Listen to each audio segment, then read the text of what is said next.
Hi, this is Steve Rothstein from Rothstein Model Trains with the second half of our passenger car fleet, passenger train fleet. If you recall, last week, we showed you our Amtrak, our Chicago and Northwestern 400-minute train, the Milwaukee Road, Olympic Hiawatha, and the City of Los Angeles, which we're going to show you again. It just happens to be up and running right now. So today we're going to show you the rest of our fleet. We've got the City of Los Angeles running, which seems to be doing well today right now. We've got our Alaska train running. This is a model of the Alaska Railroad train, passenger train. We bought this one used, it's Cato engines, and I like it. I think it's a really good looking train. And it doesn't give us too much trouble. So there you've seen two of them running. Let's speed that up and maintain the gap between them. And this one's the first one we've got of the passenger trains that wasn't designed as a set. It is a Pennsylvania Railroad, very abbreviated version of the Broadway Limited. This is the older version, pre-World War II. The Broadway Limited ran from Chicago to New York and was one of the classiest passenger trains, competing with the New York Central Railroad, 20th Century Limited. It was called Broadway because for most of the way the track ran 3 or 4 tracks wide, which is exceptionally broad. We have a GG1 pulling it. The GG1 was an engine designed for the Pennsylvania Railroad, and it was an electric engine.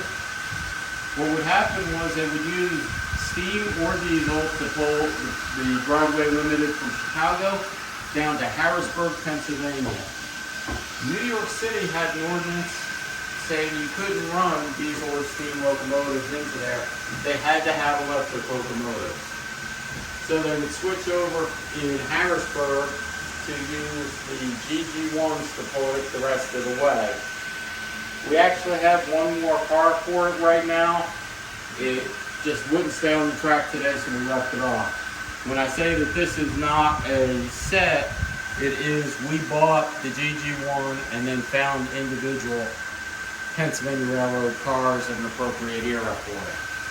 The other thing you'll notice is that we've got on the outer track 4 trolleys. I grew up riding trolleys in Philadelphia, so I wanted trolleys on my layout.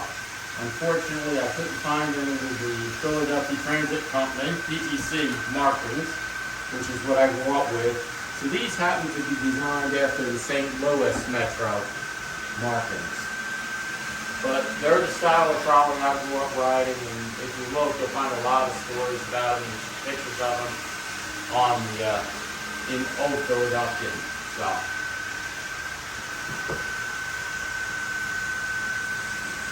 Right now they're set to a much higher speed than the trolleys normally go, but we're having fun with it and just letting them run full throttle. And that's pretty much the last of our passenger trains. I do have one we plan on getting, which is a modern Amtrak. The model, as I mentioned, the model of the one we rode to Dallas. We can get that from Cato, and we will one of these days when I have a little extra money. There are a couple other sets of them out there that I'd like to get, such as if they ever rerun it, the Pennsylvania Railroad Full Consist Broadway Limited from Cato. They have a diesel-powered version that would look really nice.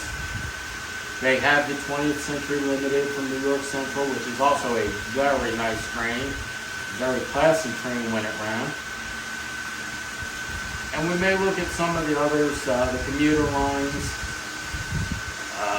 Unfortunately, in N scale, I can't find too much from Philadelphia, which is what I really like for the commuter stuff. Get PTC or SEPTA trains, but nobody seems to make them in N gauge. Not enough of a market, not enough weirdos like me that want them, I guess. In the next couple weeks, we'll show all the freight cars we have and locomotives and get them running. You may have caught the one short we did where we had one locomotive pulling 42 cars and one locomotive pushing it. And we're going to do that again. Have a lot of the Cato freight, Cato coal cars, some general freight that is not Cato made that we'll work on. And then we'll do the excursion cars as soon as my third excursion train is finished. I have them making the Union Pacific FEF work with DCC and sound, and it isn't done yet. So that's a brief update on this. We're going to try and do one more clip added to the end. We're not going to talk over it too much because we're going to try with the first person view camera again and give you a tour of the layout that way. If it works, we'll append it to the end, and Chris may do a talk over on it to give you a little bit of information. We did find how to cut all the background noise out of that, so it'll either be silent and you can hear him talking, or it'll stay silent. Maybe he'll put some headers over it, cards. That's the plan. Thank you for your attention and your support.